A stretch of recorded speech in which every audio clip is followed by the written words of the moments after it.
अंगेन घात्रम नयने वक्त्रम न्यायेन राज्यम लवणेन भोज्यम।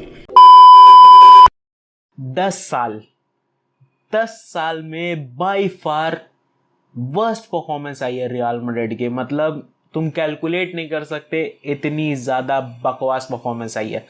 2009 से मैं फॉलो कर रहा हूँ रियल मैड्रिड को, और ये बाई फार इनकी सबसे बेकार परफॉर्मेंस थी। मतलब तुम इनके आगे जितना एब्रिविएशन है तुम जानते हो, ह्यूमिलिएट हो जाना, स्कूल हो जाना, बर्बाद हो जाना, जितना भी एब्रिविएशन तुम जानते हो सब इनके आगे लगा दो, बिकॉज वो भी कम पड़ने वाला है। Hey what's up guys, it's your boy Swaggy signing in. और इतनी बेकार परफॉर्मेंस के बाद मेरा मन कर रहा है मैं 5वीं मंजिल से छलांग लगा दूं। तुम्हें भी मन करेगा इस पूरी वीडियो को देखने के बाद। तो आते सीधा अपने आज के मैच पर, जो कि हुई मैन सिटी और रियल मैड्रिड के बीच। तुम्हें बहुत अच्छे से पता है।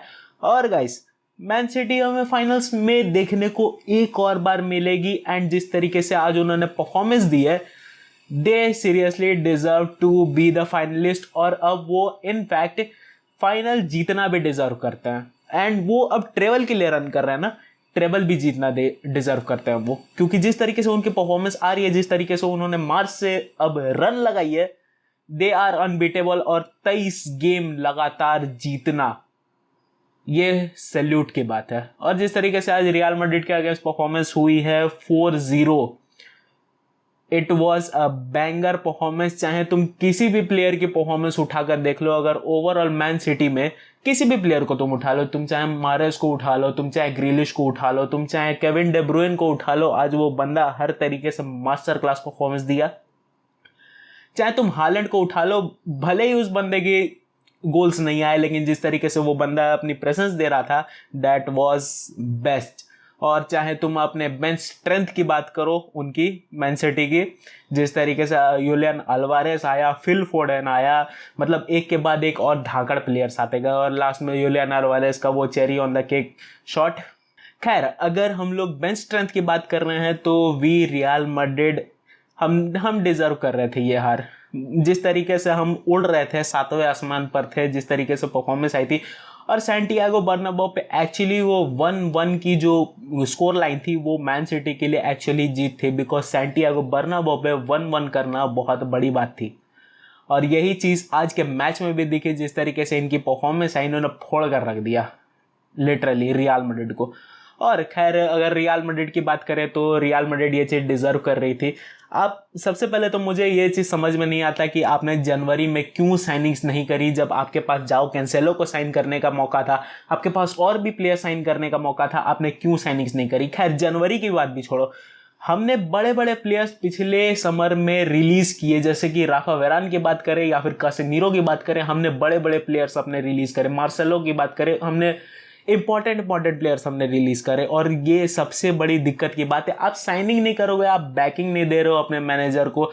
खैर, आज मैनेजर की भी बात करें तो कार्लो एंचेलोत्ती की बिल्कुल ही बेकार परफॉर्मेंस आई, मतलब वर्स्ट परफॉर्मेंस आई, बिल्कुल ही आउटक्लास कर दिया गया कार्लो एंचेलोत्ती। अगर उसकी परफॉर्मेंस की भी बात करें तो खैर उसके पास ऑप्शंस भी क्या थे। अब रियल मैड्रिड के डेफिनेटली हमारे पास बस एक ही ऑप्शन थी इस पूरे मैच में, इस पूरे सीजन में इनफैक्ट, कि या तो हमारे लिए प्लान 1 काम करता था या तो हम हारेंगे। सीधा सा बात है, या तो प्लान ए हमें काम कर जाए या तो फिर हम हार जाएंगे। और प्लान ए काम नहीं करा, एंड दैट्स वाई खत्म भाई। अगर मॉड्रिच की आज परफॉर्मेंस की बात करें, आज क्रूज की परफॉर्मेंस की बात करें, बाई फार 2014 के बाद से मैंने नहीं देखा था इनको इतनी बुरी तरीके से स्कूल होते हुए इतना बेकार परफॉर्मेंस दिया आज इन्होंने। मतलब जिस तरीके से ये चढ़ बैठे पूरी की पूरी मैन सिटी, मॉड्रिच और क्रूज के जोड़ी थी उस पर, इन्होंने ये डिजर्व करते थे भाई। ये जिस तरीके से ये पूरी परफॉर्मेंस आई है, आपके पास है नहीं यार, प्लेयर्स नहीं है हमारे पास बेंच स्ट्रेंथ नहीं है। बेंच स्ट्रेंथ के नाम पे हमने बस बांस के फट्टे डाल रखे हैं। हमारे पास चुआमेनी आ रहा है बेंच से, हमारे पास जो चुआमेनी अब ये पूरा आउट ऑफ फॉर्म चल रहा है, वो चुआमेनी अब आ रहा है। आपके पास सेबायोस आ रहा है, आपके पास वास्केज आ रहा है बेंच से उठकर। प्लेयर्स ही नहीं है बेंच पे ना ऑन फील्ड। या तो हमारे पास ऑप्शंस होती है, या तो ऑन फील्ड प्लेयर्स परफॉर्मेंस दे, नहीं तो मैच हार जाएंगे, क्योंकि बेंच स्ट्रेंथ तो 0 है और ऑन फील्ड परफॉर्मेंस भी किसी प्लेयर्स ने नहीं दी, और बेंच स्ट्रेंथ भी बिल्कुल ही खत्म थी। ये मैच हम लोग डेफिनेटली स्कूल हो गए। और अब इसके आगे क्या होगा, अब इसके आगे मुझे डर लग रहा है लिटरली कल ये ना न्यूज़ आ जाएगी कार्लो एंचेलोत्ती सैक हो जाएगा, बिकॉज अब कुछ ना कुछ तो करना है ना अपनी इज्जत बचाने के लिए। और रियल मैड्रिड की हमेशा से यही कहानी रही है कि अपनी इज्जत बचाना होगा तो ये सबसे पहला बलि का बकरा सिर्फ और सिर्फ मैनेजर को ही ढूंढते हैं।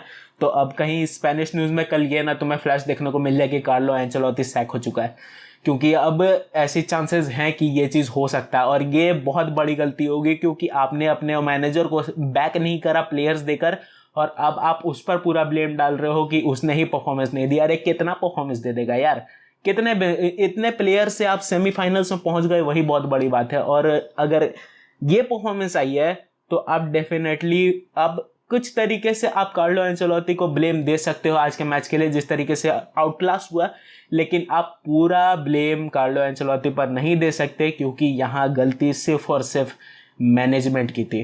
खैर, इस मैच पर पूरा तुम्हारा क्या मानना है मुझे कमेंट सेक्शन में ज़रूर बताना, और मिलता है फिर डेली न्यूज़ के साथ, बिकॉज मेरा दिमाग अभी फट रहा है जिस तरीके से ये मैच हुआ है। हाँ, boom. It's your boy Swaggy signing out.